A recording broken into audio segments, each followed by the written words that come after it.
Bu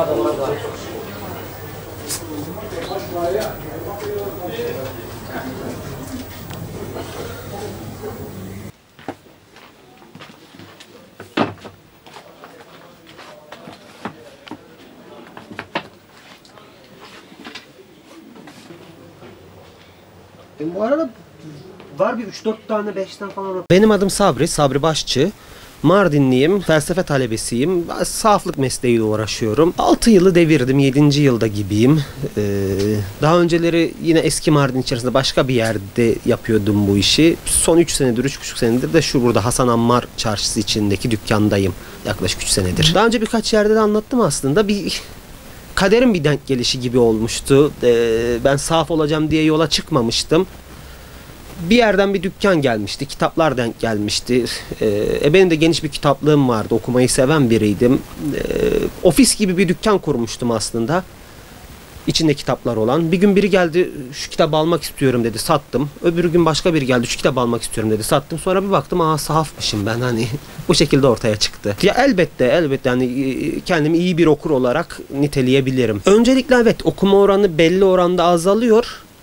Ama bu biraz da okumayı neyle ilişkilendirdiğimizle alakalı. Şimdi okumayı bir entelektüel girişim olarak nitelendiriyorsak elbette ki okuma oranı azalıyor.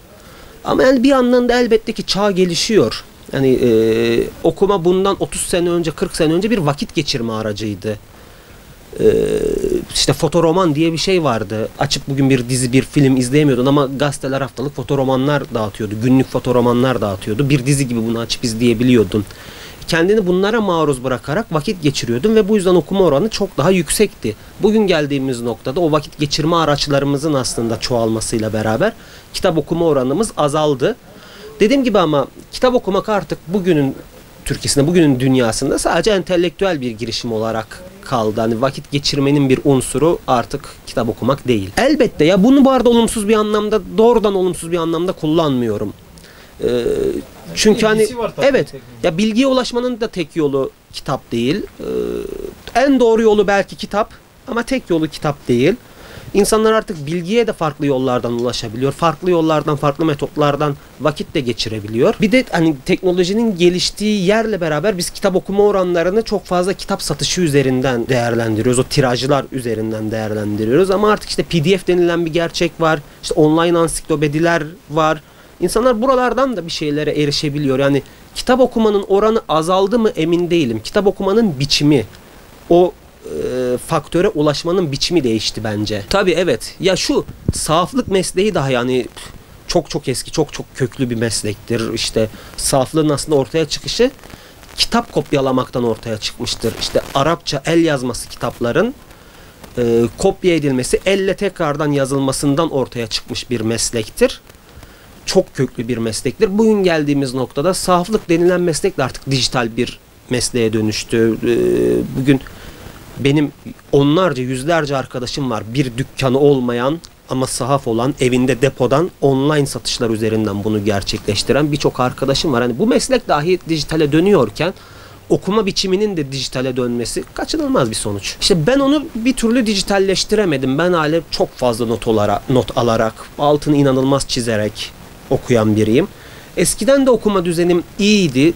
Yani kötü bir okur hiçbir zaman olduğumu düşünmüyorum. Bugün de okuma düzenimi aynı şekilde devam ettirmeye çalışıyorum ama işte bir mesleğin içine girmek, aslında bu kadar kitaplarla iç içe olmak, bazen de şunu diyor hani, yani bir hafta elime hiçbir şey almayayım okumayayım veya bir ay elime hiçbir şey almayayım okumayayım. Çünkü sürekli kitaba maruz kalıyoruz bu işin içinde olduğumuz için. Bunu diyenleri öncelikle yani tebrik ve takdir ediyorum ama ben hiçbir zaman için bu işi bu kadar romantize etmiyorum. Dediğim gibi ya, bizim işimizin en temel öğesi bulunmayanı satmaktır. O yüzden bir sahaf olarak sadece asıl amacımız odur. Yani o bulunmayan kitabı, baskısı olmayan kitabı, taş baskıyı, el yazmasını, onları bulup satmaktır. Diğer o kokusunu alacağın kitabı farklı metotlarla da okuyabilirsin. Yenisini alarak okuyabilirsin, ikinci elini alarak okuyabilirsin ama bunu diyen birine de saygı duyuyorum. Çünkü bu mesleğin devam etmesi için evet, birilerinin o kitap kokusunu almaya devam etmesi gerekiyor. Çünkü bitmeye, yok olmaya yüz tutmuş bir meslek aynı zamanda sahaflık. Mardin bence okur sayısının oldukça yüksek olduğu bir şehir. Türkiye içerisinde hatta nüfusa bölersek bunu, özellikle genç kesim içerisinde okur yazar oranı, okur oranı çok yüksek, yazar oranı da çok yüksek. Herkes bir şeyler karalıyor. Kimisi başarılı, kimisi başarısız.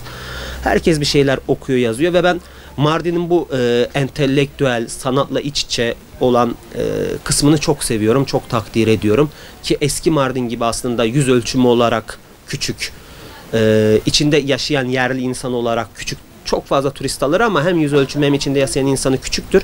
Buna rağmen böyle bir bölgede 4 tane sahafız.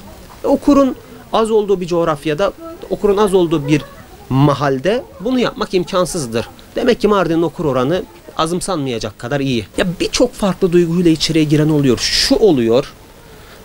Nostalji. Sadece bunun için giren oluyor. Bundan bizde vardı diye giren çok oluyor. İyi bir okur olduğu için gelip giren çok fazla oluyor. Senede milyonlarca turist alan bir yer. İşlek bir güzergahda bulunuyor bu dükkan. Yani içeri çok fazla insan giriyor ve bu insanları tek bir portfolyo altında toplamak gerçekten çok zor. Ama şeyle çok fazla karşılaşıyorum. Sadece bir nostaljik hevesle içeri giren, aslında kitapla, okumayla, o entelektüel girişimle alakası olmayan da maalesef çok fazla insanla karşılaşıyorum. Ya bu kişinin kendisinde biten bir şey aslında her şeyden önce. Toplumsal ilişkilerden geçen bir şey. Bu da işte en temelde aileden başlayan, okulla devam eden, arkadaş ilişkisiyle devam eden bir şey. Ama şunu yapmamız gerekir. O kitapları biraz daha çocuk yaşta özellikle daha eğlenceli, çocuğun vaktini güzel geçirebileceği şeye çevirmemiz gerekiyor. Çocuklar şu an şu. Benim de yeğenlerim var, benim de işte kardeşlerim var, şeyler var. Yemek yerken dahi elinde o telefon olmadan o yemeği yemiyor çocuk. Bunun yerine, o telefonun yerine o kitabı koyabilecek bir unsur haline getirmemiz lazım kitabı. O da kitabı daha zevkli hale getirerek, o çocuğa uygun hale getirerek sağlanabilir. Ve bu hani 20 yaşında, 30 yaşındaki nesli yaparak değil, o nesli kitaba sevdirerek bunu yapabiliriz ve ilerisi için belki bunu konuşabiliriz. Dediğim gibi hani o telefonun yerine o kitabı koyabileceğimiz bir formata getirmemiz lazım o kitabı. Ancak böyle olur bence. Diyorum ki ben... Afiyet olsun kurban.